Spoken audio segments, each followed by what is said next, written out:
to Beatsco, if a bit will make you KO.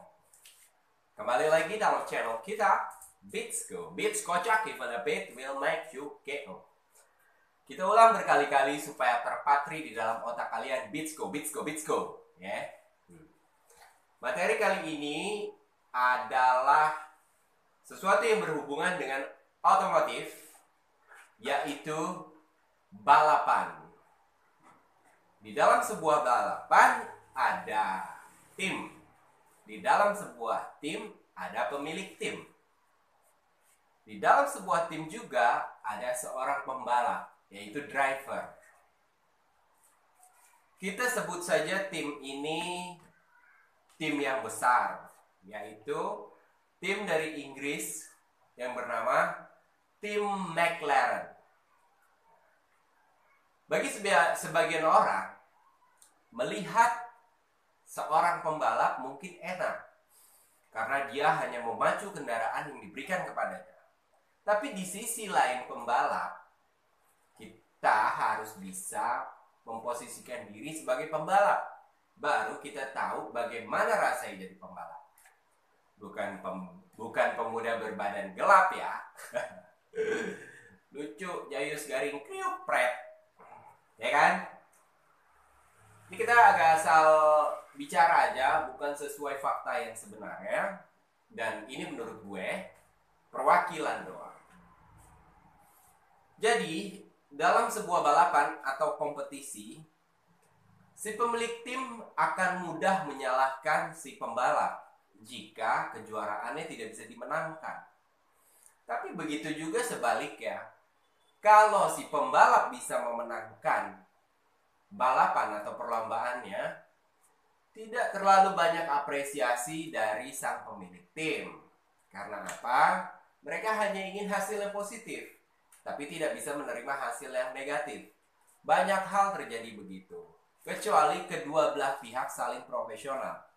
Mulai dari sang pembalap yang profesional, disertai dengan sang pemilik tim yang profesional.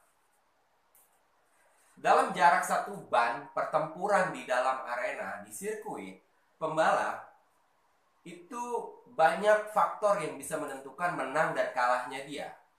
Mulai dari aerodinamis, mulai dari faktor sasis, mulai dari faktor engine, dan seterusnya. Nggak lucu kan kalau kita lagi melintas dan kita ingin menyalip di belokan, tiba-tiba ban kita lepas, atau engine kita break, atau technical kita failure, dan seterusnya. Tapi banyak yang nggak tahu sisi gelapnya sang pembalap. Orang hanya melihat dia enak, tidak bekerja seperti orang lain yang 9 to 5, tapi sang pembalap itu kerjanya hampir 24 jam dan setiap detiknya adalah sebuah pekerjaan untuk dia. Mulai dari dia harus berlatih, mulai dia harus mempersiapkan fisik, mulai dia harus menganalisa mesin dan segala macamnya, dan seterusnya. Tapi sisi-sisi ini tidak pernah dilihat karena memang ini sangat pribadi bagi si pembalap. Tapi yang ingin gue sampaikan adalah banyak faktor yang bisa membuat sang pembalap ini menang atau kalah. Kebijakan dari sang pemilik tim sangat berpengaruh bagi performanya sang pembalap. Tapi begitu juga dari sudut pandang sang pemilik, jika sang pembalapnya tidak perform, maka dia juga mudah digantikan. Makanya harus disadari adanya mutualisme yang terjadi di antara sang pemilik tim dan sang pembalap. Singkat cerita, pembalap yang kalian sering lihat di TV itu penuh kerja keras, penuh dedikasi atas bidang yang dia tekuni. Dan semua itu butuh jam terbang dan butuh skill, juga pengalaman dari berbagai hal. Mulai dari kalah dan menangnya, mulai dari perjalanan dia menjadi pembalap. Jadi nggak semudah yang orang bayangkan untuk menjadi pembalap.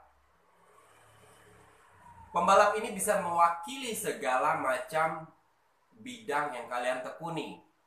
Pembalap hanya sebuah analogi sederhana yang supaya bisa diterima oleh masyarakat umum, teman-teman kita sekalian. Tapi posisikan sang pembalap ini adalah profesi kalian masing-masing dan pekerjaan kalian masing-masing. Entah itu di kantor, entah itu di kampus, entah itu di sekolah, entah itu berwirausaha, dan seterusnya.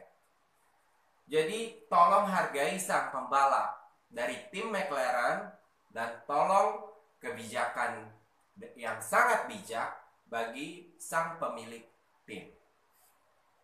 Jadi poin yang harus kita ambil dalam hal ini adalah mutualisme itu selalu terjadi karena win-win solution.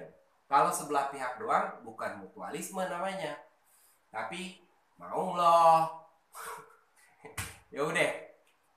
Thank you for watching. Agam signing out. Bye.